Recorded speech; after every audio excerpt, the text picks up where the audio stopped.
Bonjour, c'est Cryptolyse. Aujourd'hui, on se retrouve pour notre Fast Analyse, donc qui est une analyse des 5 coins crypto que vous avez sélectionnés sur le Discord suite aux différents sondages qui ont été effectués. Donc bien évidemment, n'hésitez pas à rejoindre le Discord, le sondage est ouvert tous les 15 jours pour une vidéo tous les 15 jours, donc c'est très important. Le nouveau sondage a été ouvert et c'est avec plaisir qu'on vous accueille sur le Discord pour plein d'autres choses que le sondage, mais aussi le fait de pouvoir avoir le choix sur les différentes analyses qui sont procédées. Alors, petit rappel, ces analyses que j'effectue en Fast Analyse sont uniquement techniques. Des fois, ça peut m'arriver de parler de la partie fondamentale parce qu'ils peuvent avoir un rôle, mais pas toutes ces cryptos-là. J'ai fait un retour sur la partie fondamentale et c'est très important de le garder en tête. Voilà. Alors, on commence directement avec votre premier choix qui est Dust Network, que j'ai déjà couvert en une forme de vidéo où j'ai expliqué le concept de Dust qui est intéressant sur la mise en place. On a donc un projet qui date quand même depuis déjà un certain temps, où nous avons une accumulation qui a duré pendant quelques dizaines de mois, vingtaine de mois même potentiellement, avec derrière une fin d'accumulation qui s'est fini en mars 2020 avec ici la prise de liquidité, accélération haussière, retest, donc classique d'une accumulation de risk-off, accélération haussière de confirmation, et derrière ici nous avons la mise en place d'une distribution. Là nous avons une très belle distribution BCARST SO UT, cassure, retest, cassure du SO, donc validation, et break baissier qui nous a laissé une accumulation ici durant la période 2021 suite à la cassure de mai 2021 avec une très belle accumulation qui s'est terminée ici avec premier retest, accélération, deuxième retest, troisième accélération. On voit qu'on a gagné du volume sur la fin d'année 2021 avec derrière un break baissier pour décembre 2021 et ensuite on a une très belle accélération qui nous a laissé le décembre 2021, cassure baissière janvier 2022, retracement janvier 2022 encore, et ensuite break baissier. Ce qui est intéressant, c'est qu'on a quand même un actif qui a réussi à performer malgré le fait que le marché était clairement baissier, où on avait une macroéconomie qui était mauvaise, avec derrière un gros retracement du BTC dans la période de décembre et janvier, avec le 22 janvier qui était une période très basse, sur lequel on a marqué une pause très forte, mais quand on regarde, là on avait quelque chose qui était déjà très structuré, très positif au niveau de Dusk. Donc déjà c'est un bon point. Ensuite nous avons la mise en place d'une distribution de Wyckoff avec BCARST, donc Buying Climax, donc l'arrêt de la tendance haussière, Automatic Rally, donc le retest baissier, Secondary Test, on teste la partie supérieure, et ensuite on casse baissier avec le SO, le Sign of Weakness, sur lequel on structure normalement une accumulation pour repartir à la hausse. On va expliquer pourquoi. Donc accumulation sur lequel nous avons ici le SC, AR, STB, donc première prise de liquidité. La question est de déterminer est-ce qu'on va faire un spring ou pas. Est-ce qu'on va faire encore une prise de liquidité, à savoir qu'on a un niveau très important qui correspond à cette accumulation qui se trouve ici, à 0,085, sur lequel on pourra retrouver un prix pour aller chercher ce niveau-là baissier. Mais néanmoins, on se retrouve quand même sur une belle accumulation avec quand même des grosses bougies de liquidation que l'on voit ici, donc très forte. Et ce qui est vraiment important, c'est que quand on regarde ici le 13 mai, et juin, donc qui ont été les deux crises qui ont beaucoup marqué le BTC et les altcoins avec l'UST et Celsius. Beaucoup d'altcoins sont résilients à la deuxième impact, donc du coup là on voit que c'est aussi le cas au niveau de Dust, donc c'est positif encore une fois. Donc on a cette accumulation qui va nous donner clairement une deuxième accélération haussière, donc là on aura une grande vague 1, grande vague 2 Eliotis qui nous amènerait derrière sur une grande vague 3, alors on va juste remettre les objectifs pour que ça puisse aller, hop, grande vague 3 qui nous amènerait sur un objectif de 1,618 avec une approximation des $2 pour aller chercher justement un niveau important. Par contre, encore une fois, je le répète, ça c'est valable pour tous les actifs, il faut que le fondamental suive, il faut que, surtout sur une crypto-monnaie et une blockchain du style de Dusk, qui a un écosystème et pas mal d'applications qui se construisent et une utilisation qui se fasse. On est dans tous les cas dans la spot zone, donc dans la zone intéressante pour faire l'investissement, si jamais l'actif nous intéresse, et uniquement si l'actif nous intéresse. On continue avec Yuma, projet très intéressant, qui a un petit peu du mal à séduire, mais qui en termes de placement peut être très intéressant si jamais ils arrivent à conclure et à attirer plus d'investissements. C'est vraiment la grosse problématique. Yuma, on a quand même une mise en place qui a encore une fois un peu particulière avec une accumulation ici, accélération haussière qui nous a donné la mise en place d'une distribution qui est en cours en BCARST saut, et nous sommes actuellement dans le saut ici, et dans ce saut nous avons une accumulation SCAR,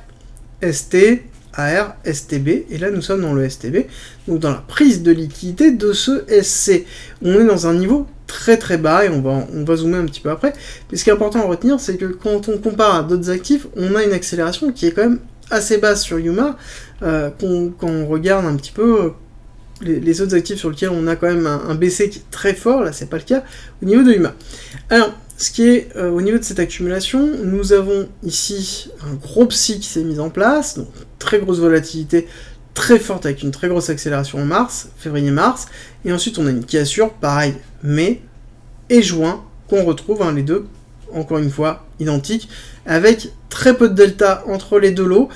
qui ont été mis en place, et on a une accumulation qui se valide en SC, AR, STB,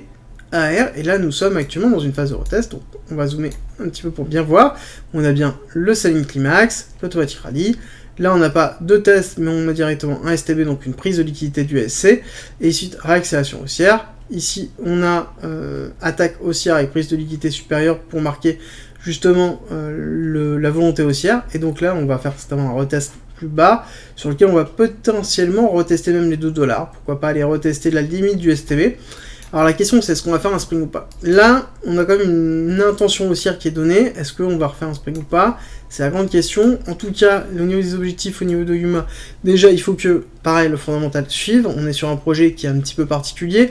qui n'est pas forcément très propice au bear market, disons-le, voire même imperméable au bear market, et il faut voir est-ce qu'ils vont réussir à survivre justement tout le bear market et éclater au prochain bull market. En tout cas, le projet est très intéressant, je vous ai fait aussi une vidéo dessus, n'hésitez pas à aller la voir, elle date un petit peu, mais sur le fondamental, ça reste solide. On est en dessous de la spot zone, je ne pensais pas qu'on allait descendre encore autant, mais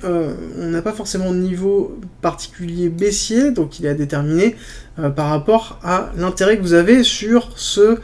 projet-là. Néanmoins, on a ici une grosse accélération, on a un retracement, on va essayer de se mettre en tête pour essayer de voir la prolongation de cette accélération sur le retracement effectif pour aller chercher la target de 1,618, on voit que ce serait du $63. Ça me semble quand même un peu haut, par rapport à l'état actuel du marché et à l'état actuel de Yuma d'ordre général par rapport à l'état des finances et de la confiance par rapport à ce type d'actifs. On serait quand même sur du 3000%. Si jamais on atteignait le 1,618 et on serait sur du nouvel ATH, on serait à combien ? On serait à 2300%, donc des belles perspectives, mais encore une fois, il faut croire au projet, il faut comprendre le projet avant d'investir dessus. Par exemple, pour vous donner un exemple, entre Dusk et Yuma, les deux, j'ai un tout petit peu de Dusk parce que j'aime bien le concept, je n'ai plus du tout de Yuma depuis un certain temps déjà. Ensuite, on attaque avec Cell, la crypto-monnaie de Celsius, tristement célèbre plateforme qui a déposé le bilan, en tout cas qui est en redressement judiciaire, dû à un trou de 2 milliards de dollars dans notamment sa balance financière, mais qui n'a pas clôturé son activité. Très important, il y en a beaucoup qui ont clôturé leur activité. Eux, ils sont en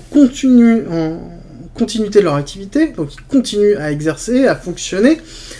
mais à côté, ils sont sur une politique de redressement judiciaire pour restructurer les comptes et restructurer potentiellement soit un racheteur, soit quelqu'un qui va racheter une partie de leurs actifs pour pouvoir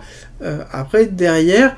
faire un lissage et repartir soit sur une activité plus saine, ou soit tout simplement déposer réellement le bilan. Donc il y a deux possibilités à voir, et c'est aussi ce qu'on voit au niveau du cours. On va le déterminer, mais on est dans une phase de ranging, ça j'avais expliqué, avec derrière des grosses oscillations dues au poids que donnait le sell sur Celsius, et ensuite on a commencé à voir le break baissier, sur lequel, avril 2022, on avait quand même une grosse cassure qui était en train de se structurer, et ensuite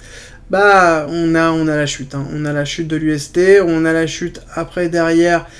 qui s'ensuit, on voit que là on sent pas trop la différence, mais on est passé de Terra Luna à 0,5 à quand même 0,18 je crois, ou 0,15 pour le plus bas, 0,17,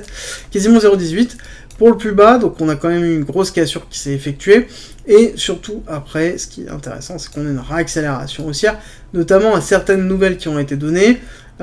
et la mise en place de sous-tutelle, avec quand même un certain nombre de points bénéfiques par rapport à Celsius, des potentiels rachats de Celsius, sur lequel forcément ça fait monter Celsius. Alors, clairement, on va le dire, acheter du sel maintenant, c'est pas pour faire de l'investissement, c'est pour faire du pur spéculatif, et uniquement du pur spéculatif. Vous ne devez pas penser que Celsius va se relever. C'est possible, peut-être, on ne sait pas, mais la probabilité est suffisamment faible pour ne pas acheter du Celsius maintenant dans cette optique-là. Si vous achetez du Celsius maintenant, c'est que vous pensez qu'il va y avoir un rachat, et que le rachat va bien se passer, et que derrière ça va valoriser le sel. Et même en termes de valorisation, il faut pas se leurrer, on ne va pas retourner sur la TH et dépasser les 10$ en termes de sel. Déjà, si on retourne à retoucher ici cette prise de liquidité qui a permis à beaucoup de gens de sortir, qui étaient bloqués ici, beaucoup de gens en fait ont sorti, donc il y a eu les prises de profit qui étaient ici, et tous les gens qui sont sortis ici. D'où la cassure très très forte qui a été faite. Mais déjà, si on va chercher les 4,50$, c'est déjà très très bien, et on se regarde, c'est quoi? C'est 230%. Est-ce que ça vaut le coup de prendre le risque actuellement d'avoir du sel, d'investir du sel sur des risk-reward, enfin sur une reward si basse? Donc à ce moment-là, le ratio risk-reward est quand même très très faible. Personnellement, c'est pas quelque chose que je tenterai. Ensuite, on a ACH. ACH, la crypto-monnaie de Alchemy Pay, une solution de paiement,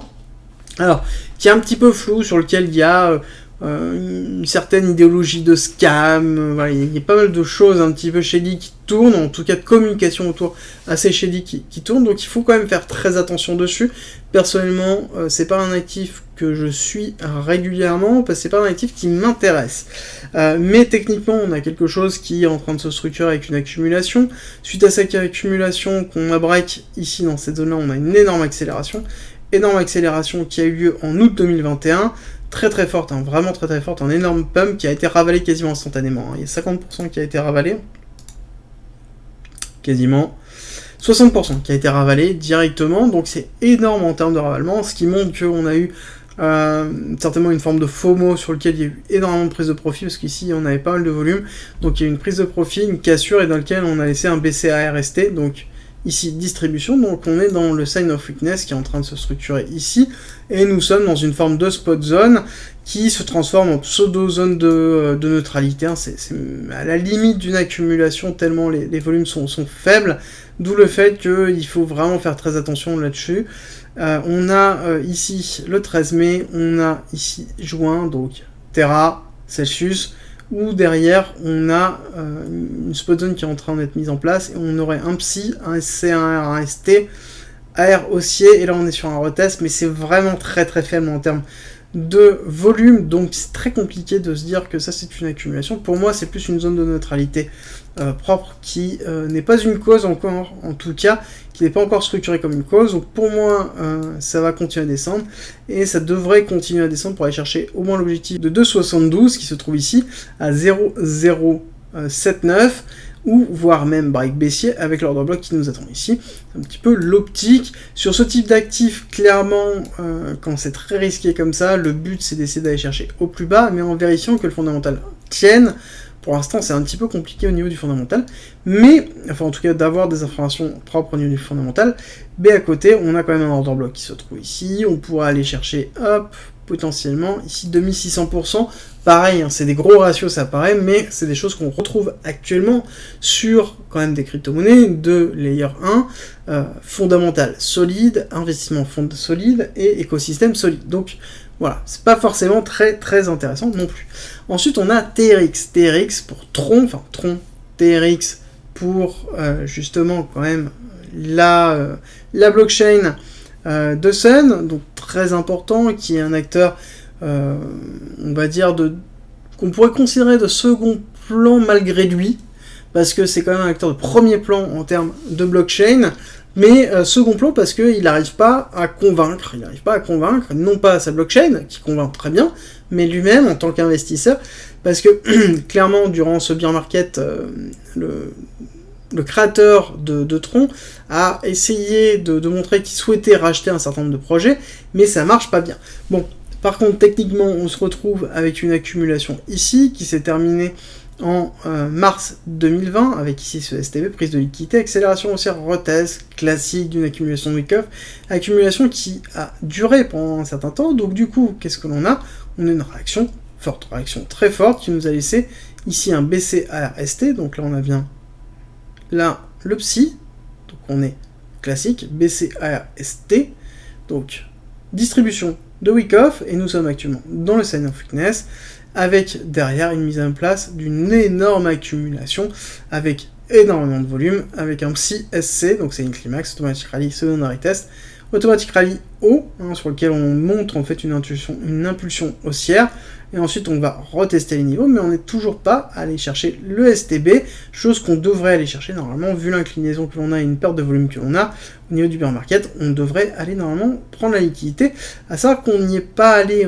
et ce qui est très très intéressant, c'est quand on regarde un petit peu ce qui s'est passé ici, on a au niveau du 13 mai, donc la crise de Terra Luna, très peu d'impact sur Tron, sur TRX, très très peu d'impact, Celsius beaucoup plus, mais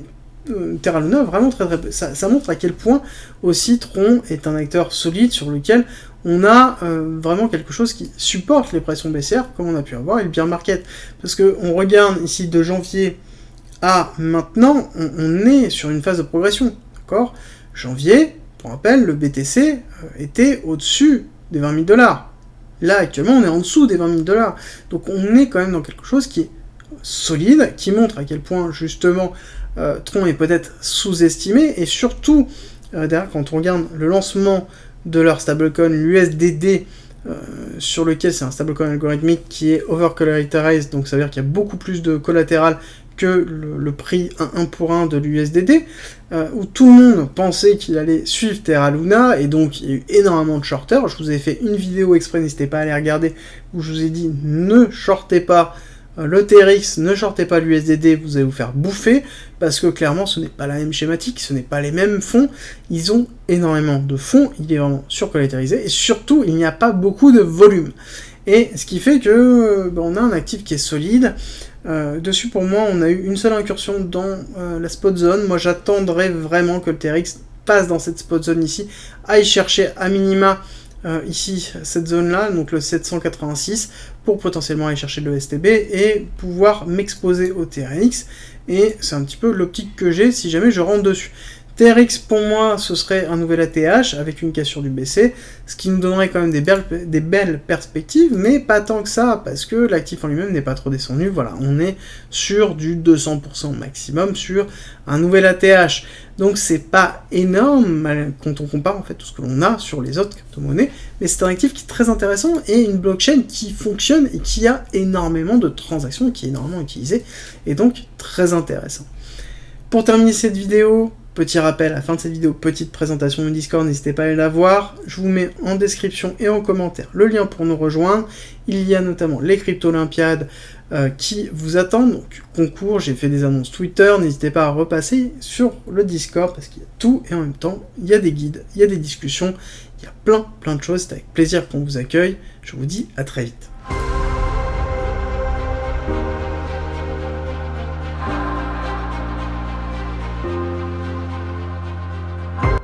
Rejoins le Discord, c'est un lieu unique qui réunit toutes les informations sur l'investissement, le trading, la crypto-monnaie et la blockchain. Tu y trouveras notamment toutes nos annonces, une bibliothèque remplie d'informations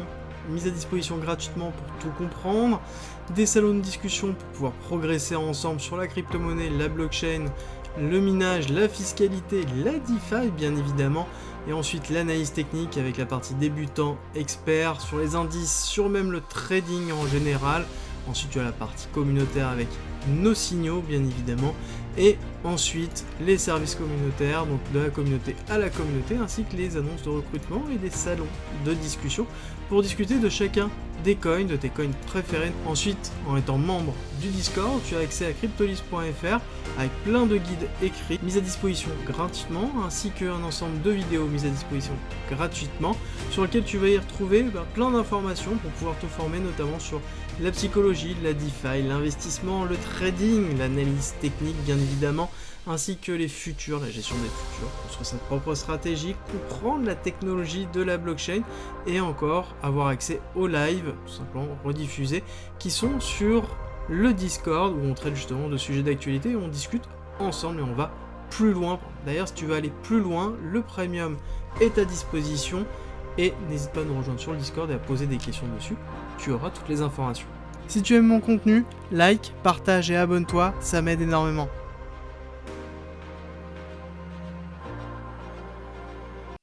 Merci d'être resté avec moi jusqu'au bout.